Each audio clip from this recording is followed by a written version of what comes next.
Buenos días, en la clase de hoy vamos a ver la unidad 1.3 que es la correspondiente estática en el campo bidimensional.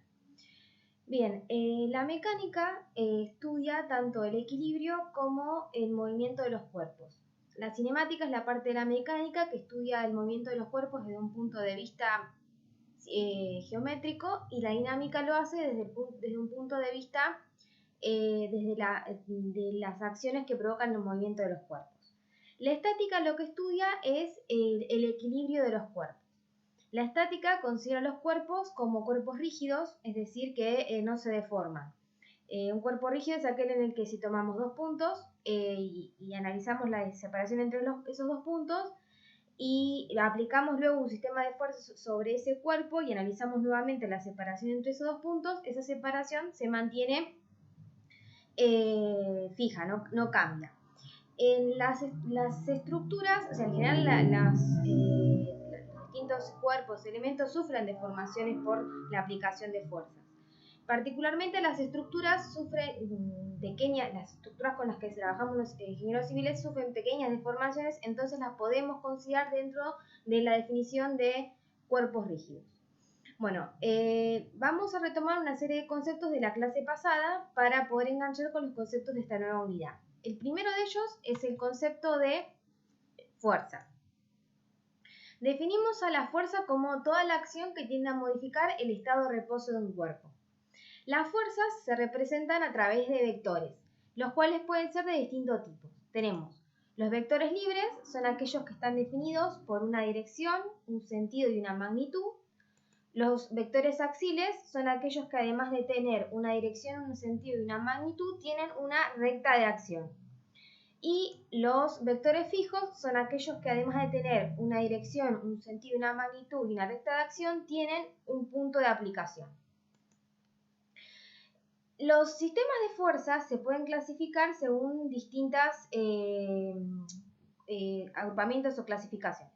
Una de ellas es de acuerdo a los sistemas de fuerzas coplanares, que son aquellos que se encuentran todos en el mismo plano, o los sistemas de fuerzas espaciales, como se ve en este caso, en el que las fuerzas están ubicadas en distintos planos. Bien, además, los sistemas de fuerzas se pueden clasificar como sistemas de fuerzas concurrentes, que son aquellos en los que todas las fuerzas que componen el sistema tienen un mismo punto de aplicación, o sistemas de fuerzas no concurrentes, como es el caso de un conjunto de fuerzas en el que cada una de las fuerzas tienen distintos puntos de aplicación. Tenemos un caso particular de los sistemas de fuerzas concurrentes que lo constituyen los sistemas de fuerzas paralelas, en el que el punto de concurrencia de este sistema se encuentra en el infinito, es un punto impropio. Bien, a su vez hay una serie de principios que se los denominan principios de la estática. El primer principio de la estática es el principio del paralelogramo. El principio del paralelogramo nos permite determinar la resultante de un sistema de dos fuerzas. ¿En qué consiste? El principio del paralelogramo nos dice que la resultante del paralelogramo que forman dos fuerzas, la diagonal del paralelogramo que conforman dos fuerzas es la resultante de ese sistema. ¿Cómo lo obtenemos? Por un extremo de la fuerza P1 trazo una paralela a la fuerza P2, por el extremo de P2 trazo una paralela a P1 y obtengo el paralelogramo. Trazo la diagonal del paralelogramo, ahí queda determinada la resultante del sistema. Otra forma de obtener la resultante de un sistema de dos fuerzas es a través del triángulo de fuerzas. Trazamos la fuerza P1, a continuación de P1 trazamos la P2, respetando dirección, sentido y magnitud, y cerrando el triángulo desde el inicio de P1 hacia la finalización de P2, obtenemos la resultante del sistema. Entonces, es otra forma de obtener la resultante de dos fuerzas. Bien, el segundo principio de la estática es el principio de acción y reacción, que nos dice que a toda acción le corresponde una reacción igual y contraria. Y el tercer principio de la estática lo constituye el principio de rigidez,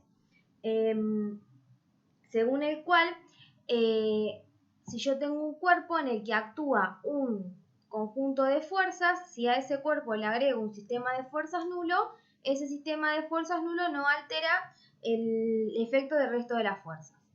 Dentro del principio de rigidez se encuentra el principio de transmisibilidad de una fuerza, que nos dice que una fuerza puede trasladarse a lo largo de su recta de acción sin modificar el efecto que provoca en el cuerpo en el que actúa. Esto es importante porque lo vamos a retomar cuando veamos sistemas de fuerzas no concurrentes. Bien, otro aspecto que es importante definir es el concepto de momento de una fuerza. Si yo tengo en un plano una fuerza P y un punto O, el momento que genera la fuerza P respecto del punto O es igual a el producto de la magnitud de la fuerza P por la distancia normal que hay entre la fuerza P y el punto O respecto del cual calculo momento. Es decir, que el momento de la fuerza P se determina como P por D. Los momentos se miden en unidades de fuerza por distancia, kilonewton por metro, kilogramos por metro, y se define su sentido como positivo si el momento es o tiende a girar en dirección horaria, y negativo si tiende a girar en dirección antihoraria. Bien, los momentos se pueden representar también con vectores, y en estos casos son vectores doble flecha.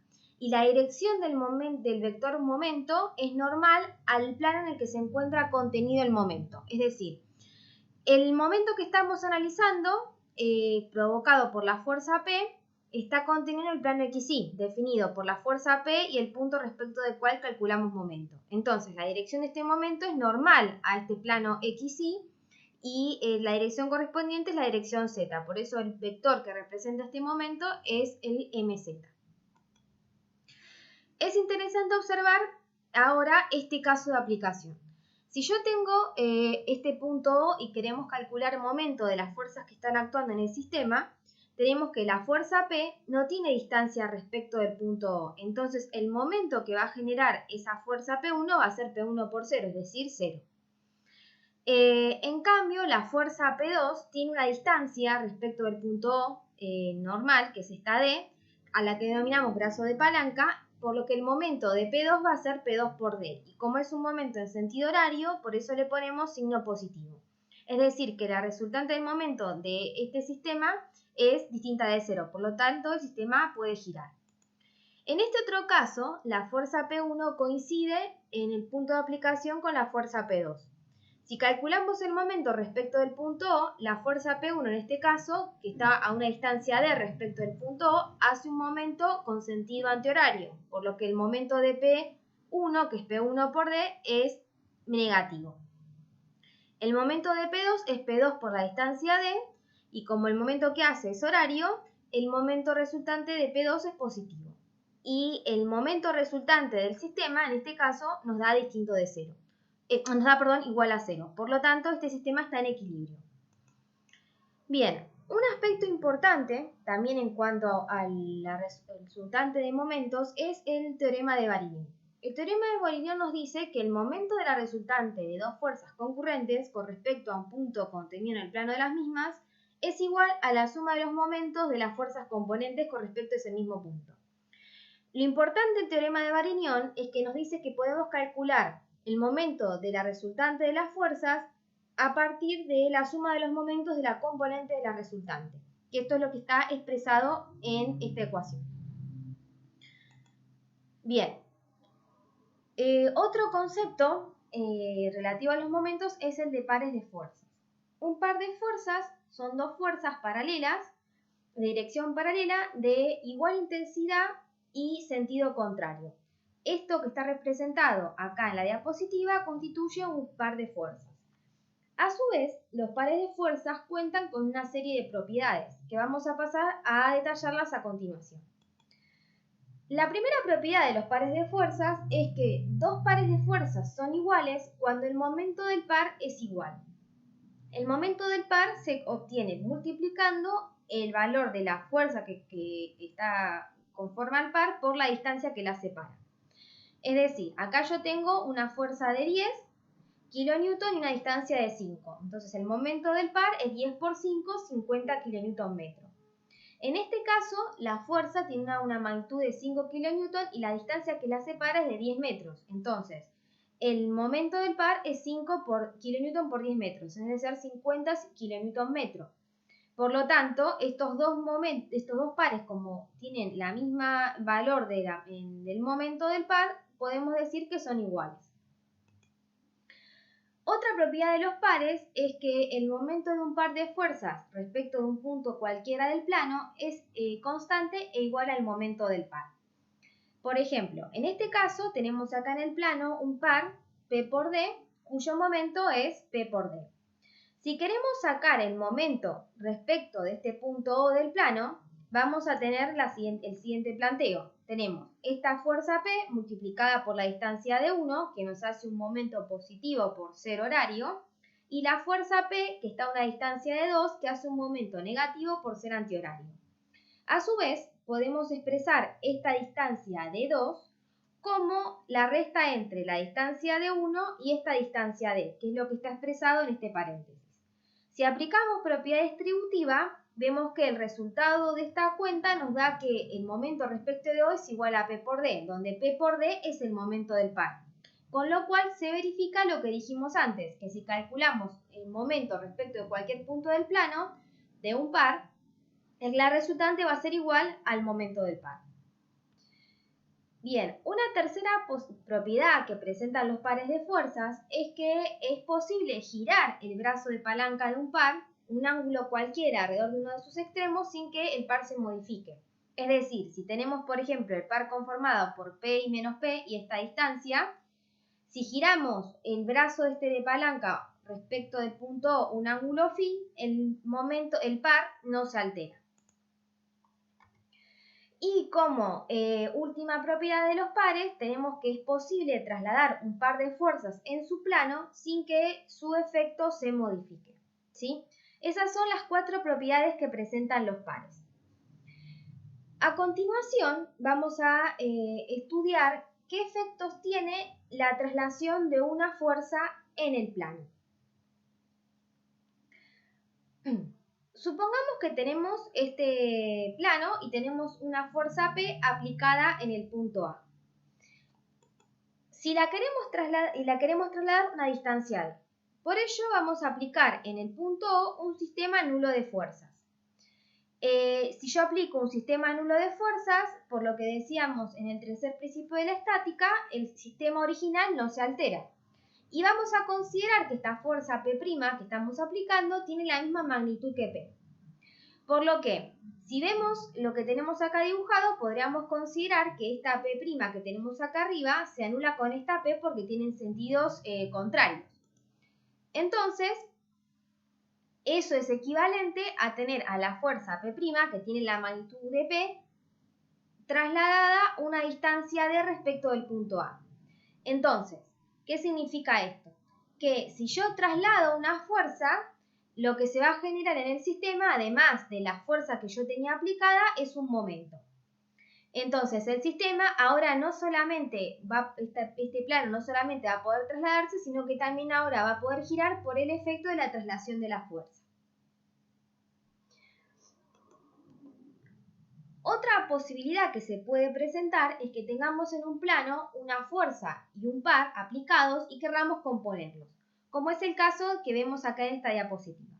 Tenemos una fuerza P que está aplicada en el punto A y tenemos un par también aplicado en este plano Q por D.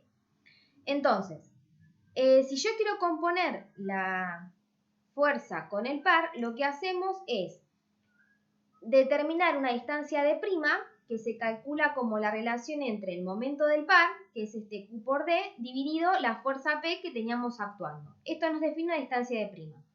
Y a esa distancia de prima aplicamos un sistema nulo de fuerzas, P', donde consideramos que P' tiene el mismo módulo que la fuerza P original. Entonces, como vimos anteriormente, esta fuerza P', como es igual y contraria a esta P, se puede cancelar y terminamos teniendo la fuerza P trasladada a una distancia de prima, en la que esta distancia de prima queda determinada por el valor del momento del par. Entonces, la composición de una fuerza con un par es igual a la traslación de la fuerza a una distancia de prima, donde esta distancia de prima queda determinada por la magnitud del par. Bien. Entonces, todo eso que vimos hasta ahora son conceptos de la estática que vamos a utilizar ahora cuando analicemos los sistemas de fuerzas. Hay dos grandes grupos, como dijimos hoy, de sistemas de fuerzas concurrentes y sistemas de fuerzas no concurrentes.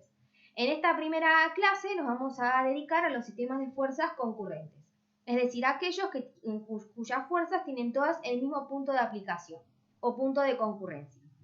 Cuando analizamos un sistema de fuerzas, lo que nos interesa es poder determinar tanto la resultante de ese sistema como el equilibrio del mismo. Para determinar la resultante o el equilibrio se puede proceder en forma gráfica o en forma analítica. Entonces, lo que vamos a ver en esta clase es cómo hacerlo de las dos formas, comenzando con la resolución gráfica. Supongamos que tenemos este sistema compuesto por 4 fuerzas, sistema concurrente compuesto por 4 fuerzas, y queremos determinar la resultante de este sistema en forma gráfica. Con las herramientas que tenemos hasta ahora, podríamos pensar en aplicar el método del paralelogramo.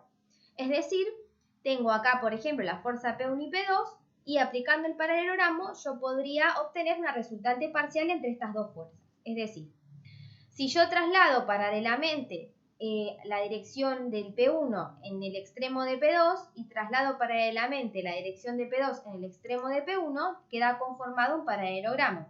Si trazamos la diagonal del paralelogramo, tendríamos una resultante parcial R1 entre P1 y P2. Como tengo más fuerzas en el sistema, lo que podríamos hacer ahora es componer este R1 con P3. Entonces, trasladamos por P3 una paralela a R1 y por R1 una paralela a P3. Queda definido un segundo paralelogramo. Si trazamos la resultante, obtenemos un R2. Este R2 es la resultante entre R1 y P3. Pero recordemos que R1 es la resultante de P1 y P2. Entonces, en definitiva, podemos considerar que este R2 es la resultante de P1, P2 y P3. Ahora tendríamos que componer R2 con P4. Entonces, si trazamos una paralela a R2 por el extremo de P4 y trazamos otra paralela por el extremo de R2, una paralela P4 por el extremo de R2, obtenemos otro paralelogramo. La diagonal de este paralelogramo determina la resultante R3, resultante de P1, P2 y P3 y P4. Entonces, esta R3 la podemos considerar como la resultante del sistema de fuerzas. Esta es una forma de obtener gráficamente la resultante de un sistema de fuerzas, pero por lo visto es bastante engorrosa porque hay que aplicar sucesivamente el método del paralelogramo. Hay una forma más rápida, más directa, que es basándonos en el método del triángulo de fuerzas. Nosotros cuando trabajábamos con el triángulo de fuerzas lo que hacíamos era componer dos fuerzas. Si tenemos n fuerzas, en lugar de tener un triángulo, vamos a tener un polígono de fuerzas. Entonces, la generalización del triángulo de fuerzas para un sistema de n fuerzas se denomina polígono de fuerzas. Nos permite hallar gráficamente la resultante de un sistema de fuerzas concurrentes. ¿Cómo se construye este polígono de fuerzas? Bueno, nuevamente yo tengo acá mi sistema conformado por 4 fuerzas concurrentes en O, y lo que hacemos es irlas trasladando en forma sucesiva, respetando su dirección, sentido e intensidad. Trasladamos P1, a continuación de P1 trasladamos P2, a continuación de P2 trasladamos P3 y a continuación de P3 trasladamos P4. Tenemos todas las fuerzas trasladadas y ahora tenemos que cerrar el polígono. Entonces trazamos una resultante desde el inicio de P1 hacia la finalización de P4. De esta forma queda definida la resultante de este sistema concurrente en magnitud y dirección. El punto de aplicación es el punto de concurrencia. Esta fuerza R está aplicada en este punto. Bien, de esta forma nosotros, si trabajamos con una escala conveniente, midiendo acá la resultante, podemos obtener su magnitud y con un transportador obtener su inclinación. Bien, ¿qué pasa ahora si el polígono de fuerzas está cerrado? Por ejemplo, si tenemos este sistema de 4 fuerzas concurrentes en O y trazamos, como hicimos anteriormente, el polígono de fuerzas, trasladando una fuerza a continuación de la otra, observamos que con la fuerza P4 se cierra el polígono. Este es un polígono de fuerza cerrado. Cuando yo tengo un polígono de fuerza cerrado, eso quiere decir que el sistema se encuentra en equilibrio. Entonces, un polígono, la condición necesaria y suficiente para que gráficamente un sistema de fuerzas concurrentes se encuentre en equilibrio es que conforme un polígono que su polígono de fuerzas sea cerrado. Bien. Otro aspecto a tener en cuenta en relación a los sistemas de fuerzas concurrentes es la descomposición de una fuerza en dos direcciones concurrentes. Por ejemplo, en este plano yo tengo una fuerza P aplicada en el punto A y dos direcciones, la 1 y la 2, que pasan por ese punto A. Y queremos descomponer P en esas dos direcciones. Para eso se traslada P paralelamente, respetando su dirección, sentido y magnitud. Por un extremo trazamos la dirección 1 y por el otro extremo trazamos la dirección 2. Vemos que las dos direcciones se cortan en un punto, definiendo así dos componentes, la componente P1 y la componente P2. Si nosotros respetamos una escala conveniente, podemos determinar la magnitud de estas dos componentes y con un transportador determinar cuál es su dirección. De esa forma, podemos componer una fuerza en dos direcciones concurrentes. Otra situación posible es que conozcamos una dirección y una intensidad y quisiéramos componer a esa fuerza con esa dirección y esa intensidad.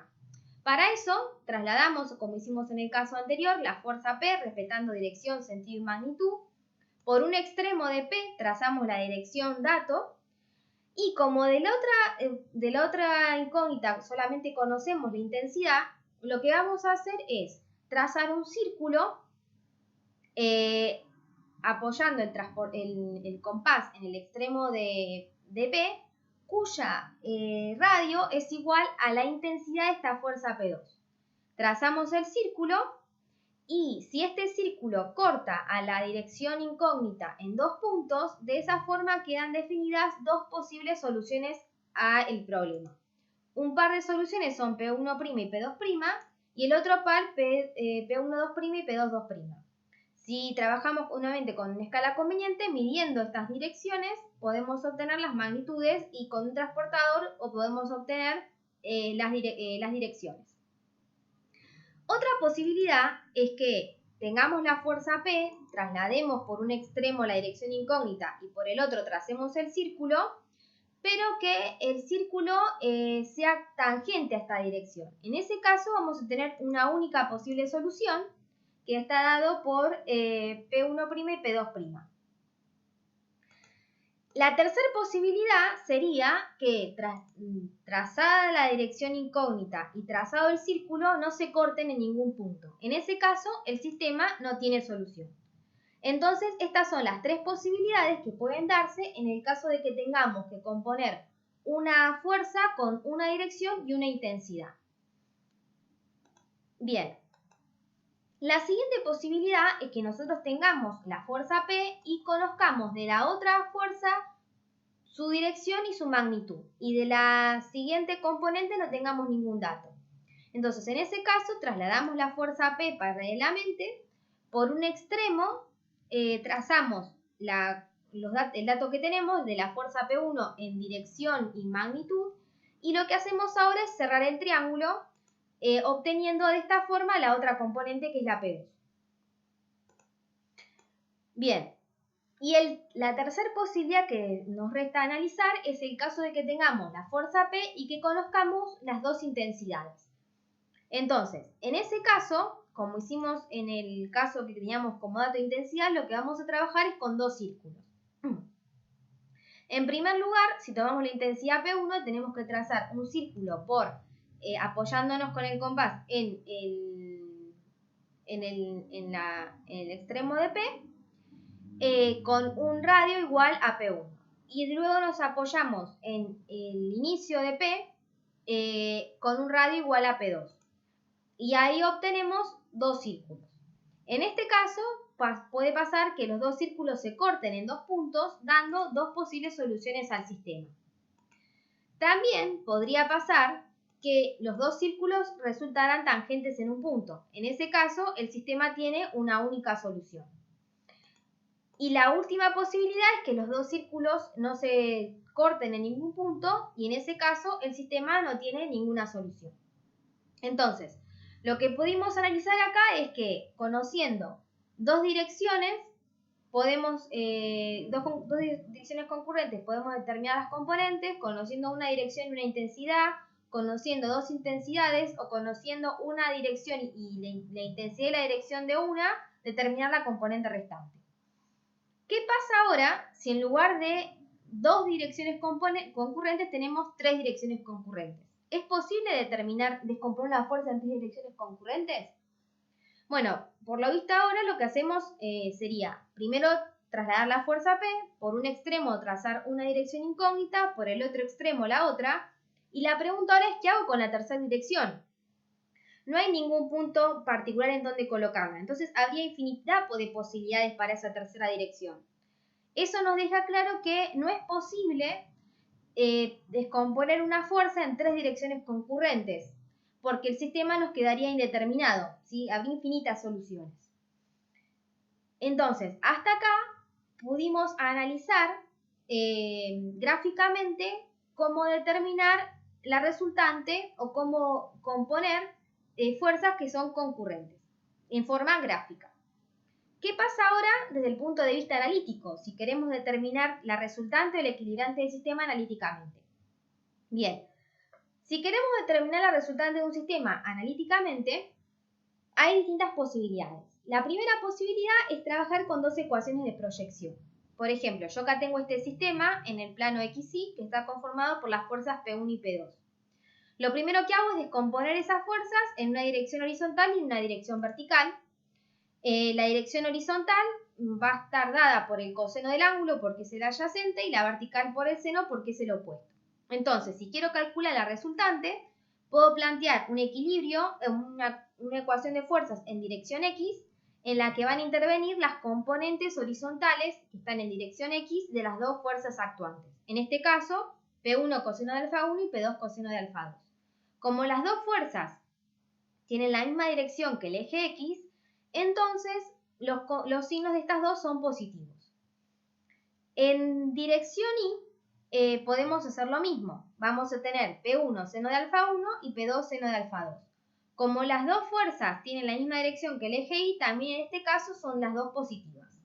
Entonces, conocidas las dos componentes, aplicamos la raíz cuadrada de los cuadrados de las componentes y sacamos el módulo de la resultante, y aplicando la tangente de RI sobre RX podemos sacar la dirección de la resultante a partir de dos ecuaciones de proyección.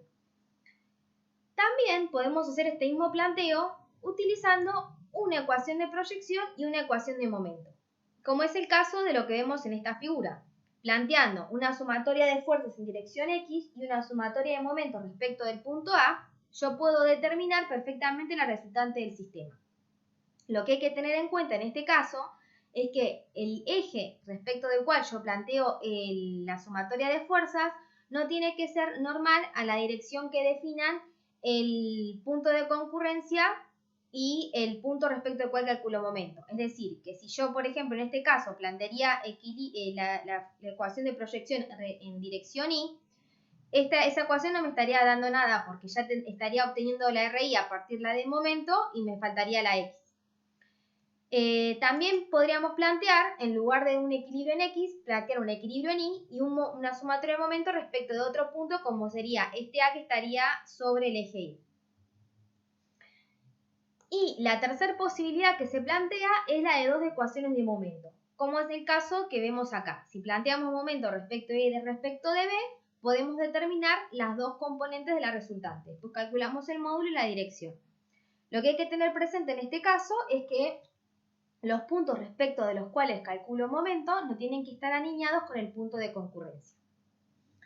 Bien, entonces tenemos tres posibilidades para poder calcular la resultante para un sistema de fuerzas concurrentes.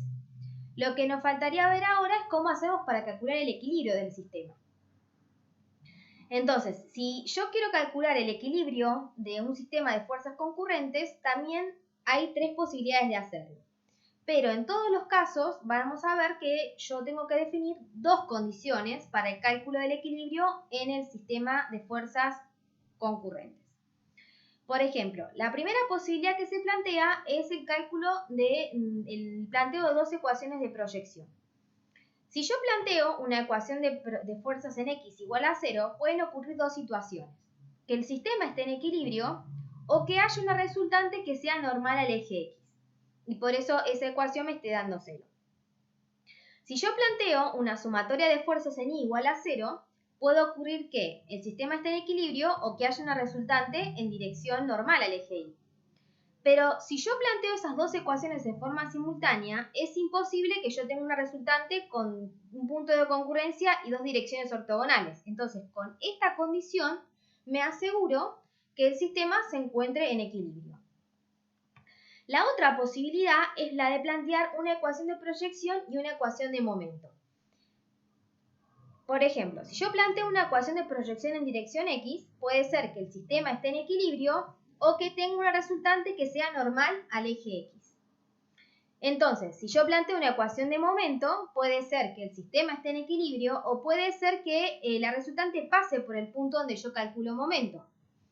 Si yo planteo esas 2 condiciones en forma simultánea y además me aseguro que el eje respecto del cual planteo proyección no sea normal a la dirección que generan el punto de concurrencia con el punto respecto del cual calculo momento, me aseguro que el sistema esté en equilibrio. Es decir, estas 2 condiciones simultáneas, con la salvedad de que el eje respecto del cual se plantea proyección no sea normal a la dirección que definen el punto de concurrencia y el punto A, el sistema está en equilibrio. Y la tercera posibilidad es plantear 2 ecuaciones de momento. En este caso también, si yo planteo una ecuación de momento respecto de B, puede ser que el sistema esté en equilibrio o que la resultante pase por el punto B. Si planteo una ecuación de momento respecto de A, puede ser que el sistema esté en equilibrio o que la resultante pase por el punto A. Pero si planteo las 2 ecuaciones juntas, siendo que estos 2 puntos no pueden estar alineados con el punto de concurrencia, me aseguro que el sistema se encuentra en equilibrio. Entonces, vimos que hay distintas posibilidades para poder determinar la resultante de un sistema de fuerzas concurrentes. Lo podemos hacer en forma gráfica y lo podemos hacer en forma analítica. Cuando lo hacemos analíticamente planteamos 2 condiciones. Para el equilibrio pasa lo mismo, lo podemos hacer en forma gráfica o lo podemos hacer en forma analítica y si lo hacemos en forma analítica también planteamos 2 condiciones. Las incógnitas a determinar en todos los casos son la magnitud de la resultante y la dirección de la misma, ya que el punto de aplicación lo conocemos porque el sistema es un sistema de fuerzas concurrentes. En la próxima clase vamos a ver cómo hacemos estas mismas determinaciones para el caso de un sistema de fuerzas no concurrentes.